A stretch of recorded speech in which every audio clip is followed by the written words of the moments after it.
The storm came on faster than anyone expected. One moment, the sky was clear. The next, thunder was roaring so loud it shook the ground. I'd been working late in my little home office, the kind that overlooks the fields behind the house, and I was too distracted by my deadlines to notice the clouds rolling in. When the lights flickered, I sighed and grabbed a flashlight from the desk. I hated losing power during storms. Out here in the countryside, outages could last for hours. Thunder cracked again, startling me so badly I almost dropped the flashlight. I shook my head and laughed at myself, but as I turned toward the window, I froze.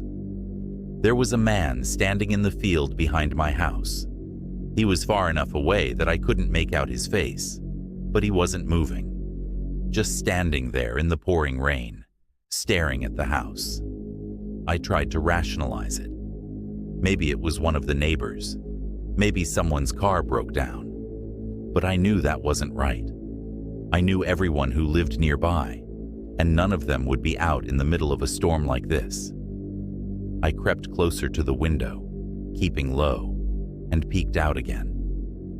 The next flash of lightning lit up the entire field, and the man was closer. I stumbled back, my heart hammering. It wasn't possible. He hadn't moved, hadn't walked, but he was at least 20 feet closer to the house now. Another flash of lightning. He was closer still, almost at the edge of the yard. I could see him more clearly now.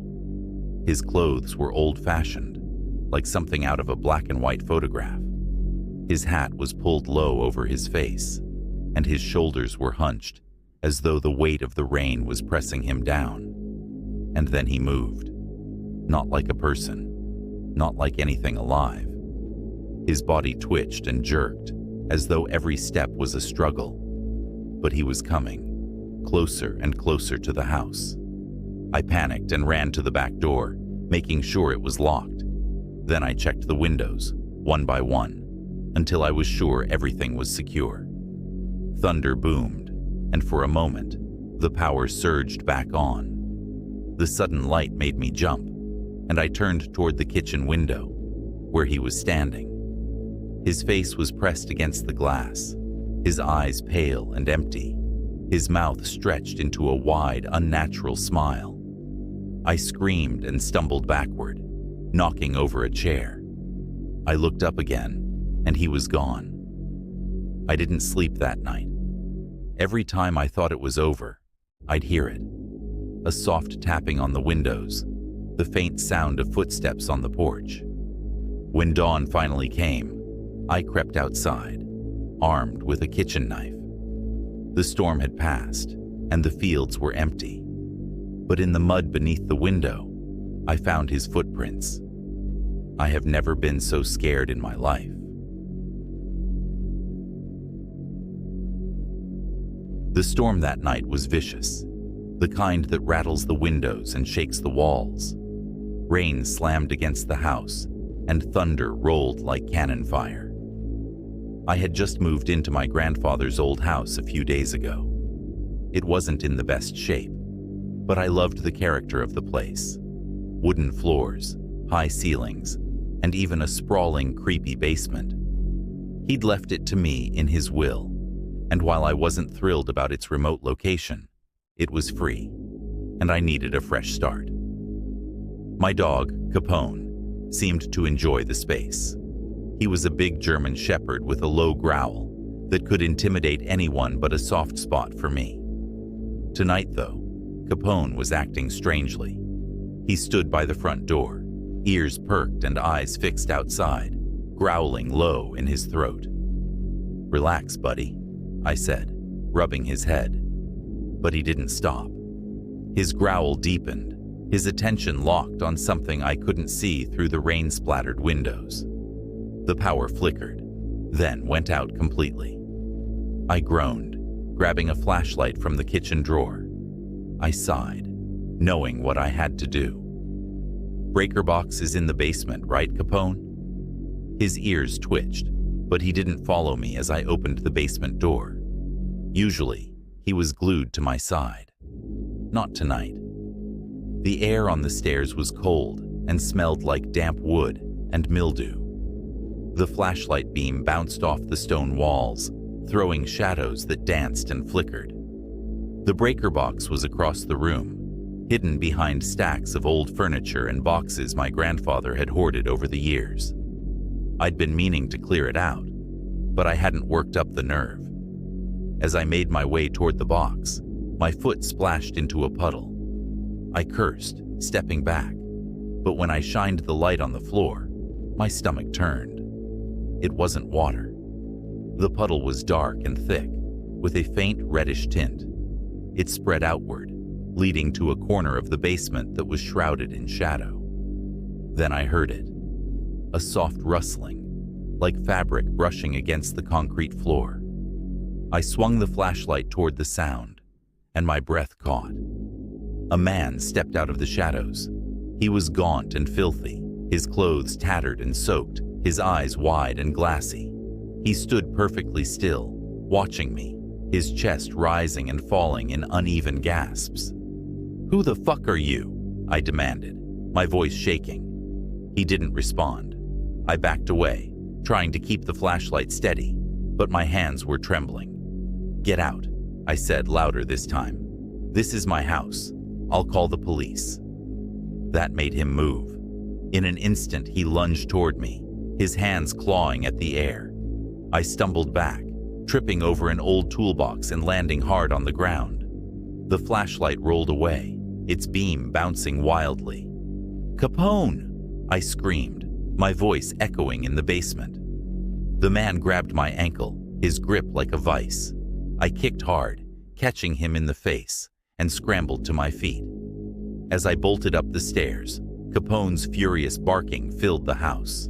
I burst into the kitchen and slammed the basement door shut, locking it, as Capone stood at my side, teeth bared and growl rumbling. The door shook as the man pounded on it from the other side.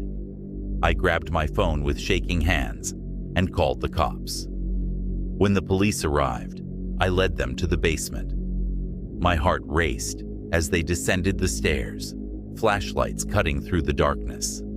Moments later, they came back up, dragging the man between them. He didn't fight or say a word. "He's been living down there," one of the officers said. "Probably for months. There's a makeshift bed and food wrappers in one of the side rooms." I stared at the man as they led him out into the rain. His wild eyes met mine, and for a moment, that crooked, unsettling smile crept onto his face.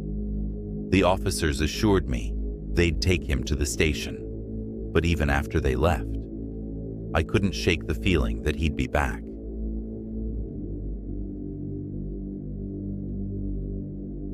It had been such a long day at work, and I was ready to get home and unwind.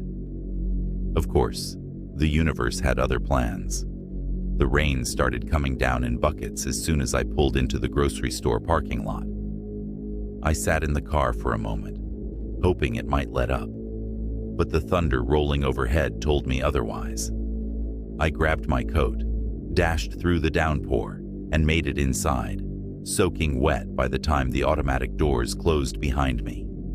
It didn't take me long to find the two things I needed. I paid quickly, stuffed the receipt into my pocket, and sprinted back out into the storm. The rain was even worse on the way to the car, the kind that made it hard to see. I threw the groceries onto the passenger seat, jumped into the driver's seat, and slammed the door shut. My heart was pounding from the dash, but at least I was out of the rain. The drive home was awful. The wipers were working overtime, but I still had to lean forward just to see the road. Lightning kept flashing, illuminating the streets in eerie bursts of light. I was relieved when I finally pulled into my driveway, my house glowing warmly through the storm. I turned off the car, grabbed my keys, and reached for the door handle when it happened. Out of nowhere, a hand shot out from behind me and grabbed my hair. I screamed, pure panic taking over. I didn't even know someone was back there. Before I could think, another hand wrapped around my throat, pulling me back against the seat. "Don't fight," a low, growling voice whispered in my ear. But I did fight. I thrashed and kicked, my hands clawing at the arm choking me. My breath was coming in short, desperate gasps, and my vision was starting to blur. Somehow, I managed to slam my hand down on the horn. The sound blared into the night. I prayed someone, anyone, would hear it. And someone did. The next thing I knew, I heard Kyle shouting. My son was running toward the car, his voice cutting through the storm. "Get off her," he yelled. The attacker froze for just a second, and I took my chance. I twisted, elbowing him as hard as I could in the ribs. He grunted, shoved me forward, and bolted out of the car. Kyle reached me a moment later, pulling open the door. I stumbled out, coughing and gasping for air, my hands clutching my neck. "Mom, are you okay?" he asked, his face pale with fear. I nodded weakly, my body trembling. "Call the police," I rasped. We hurried inside, locking the doors behind us. I could barely get the words out when I spoke to the operator, my voice shaking as I explained what had happened. Kyle stayed by my side, his arm around me, refusing to leave me alone for even a second. When the police arrived, they checked the car and the area around the house, but they didn't find him. All they had to go on was a muddy footprint on the back seat. I couldn't stop shaking. Every time I closed my eyes, I saw his shadowy figure lunging for me, heard his voice in my ear. That night, I barely slept. Every creak and groan of the house made my heart race. Now I check the back seat of my car every single time I get in.